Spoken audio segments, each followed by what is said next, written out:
ஜனங்கள் விசுவாசிக்கிறார்கள், இருக்கிற இயேசு சிலுவையில் அறையப்பட்டான்னு சொல்லி விசுவாசிக்க நம்புறாங்க. ஆனா இயேசுவுக்கு தெரியுமா? உங்களை இயேசுவுக்கு தெரியணும். இந்த கிராமத்துல இந்த வீட்டுல இன்னார் பையன் இருக்கான்னு சொல்லி இயேசு உங்களை அறியணும். அதுதான் ஆண்டுடைய சித்தம்னு கேட்டு செய்யுங்குது.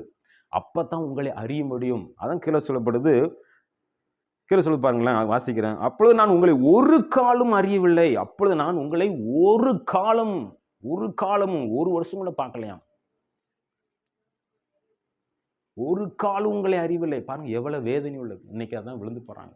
தீர்க்க சொல்லுவாங்க, அற்புதம் செய்வாங்க, பிசாசுகளை துரத்துவாங்க, எல்லாம் இருக்குது. வேதத்தில் வாசிக்கிற நீ உலகம் முழுவதும் ஆதாயப்படுத்திக் கொண்டால் லாபம் இருந்த நஷ்டம் உனக்கு ஆத்மா நஷ்டம் தான்.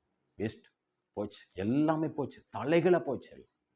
இன்னைக்கு ஜனங்கள் விழுந்து கொண்டு இருக்கிறாங்க. அநேக ஜனங்கள் அநேக இக்கட்டான வழியை பிரவேசிப்பது முயற்சி பண்ண முடியல.